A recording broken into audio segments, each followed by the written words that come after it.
नमस्कार, मैं आदित्य राज। आप देख रहे हैं लीगल लॉ। चलिए आज के कुछ विशेष खबर पर शुरुआत करते हैं। मेडिकल का स्नातक पाठ्यक्रम नीट यूजी में गड़बड़ियों और पेपर लीक की शिकायत को लेकर सड़क से अदालत तक डटे छात्रों का दर्द सुप्रीम कोर्ट को भी महसूस होने लगा है। सुप्रीम कोर्ट ने मंगलवार को नीट यूजी में गड़बड़ियों के बारे में दाखिल याचिका पर सुनवाई के दौरान टिप्पणी करते हुए कहा है कि अगर किसी की ओर से 0.001% भी लापरवाही हुई है तो उसे गंभीरता से निपटना जाना चाहिए। सुप्रीम कोर्ट ने छात्रों की व्याकुलता समझते हुए कहा कि हम सभी जानते हैं कि इन परीक्षाओं के लिए बच्चे कितने मेहनत करते हैं। सर्वोच्च अदालत ने धोखाधड़ी कर डॉक्टर बनने वाले समाज में हो सकने वाले खतरे के प्रति सचेत करते हुए कहा है कि उस परिस्थिति की कल्पना करिए जहाँ किसी व्यक्ति ने सिस्टम के साथ धोखाधड़ी की और वो डॉक्टर बन गए। वो समाज के लिए कितना घातक हो सकता है। अगर गलती हुई है तो उसे स्वीकार करना चाहिए और ये कहना चाहिए कि हाँ, हमसे गलती हुई है, हम इस पर कार्रवाई करने जा रहे हैं। अब दूसरी ओर चलते हैं।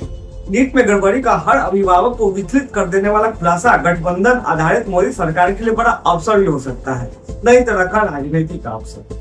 जनता ने भाजपा को 240 सीटों पर रोक दिया तो पार्टी और समर्थक की सबसे बड़ी चिंता ये थी कि हो सकता है कि सरकार 5 साल चल जाए, लेकिन जो बड़े फैसले लेने के लिए मोदी जाने जाते हैं वैसे इस बार न हो पाएगा।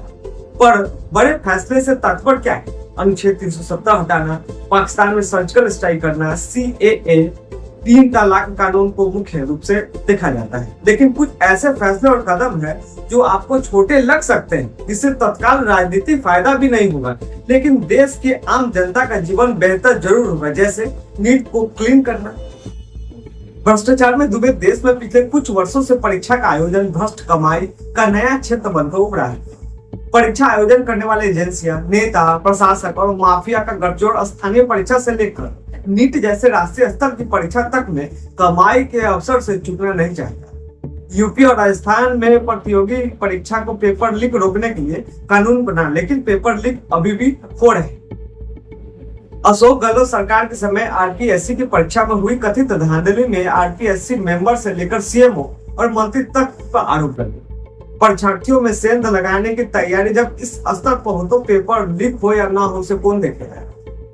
जिस जनता ने मोदी की तीसरी बार चुना है उसे असल मुद्दे पर बड़ा काम कर सरकार ये दिखा सकती है कि वक्त की जरूरत के हिसाब से उसे राजनीति की धारा बदलना आता है।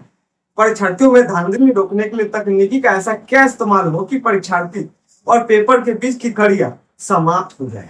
दुनिया में नीट एंड क्लीन एग्जाम की बेस्ट केस स्टडी क्या है? शिक्षावादियों से सुझाव मांगे सरकार। इस तमाम परिस्थितियों से कुछ बेहतर उपाय किया जा सकता है।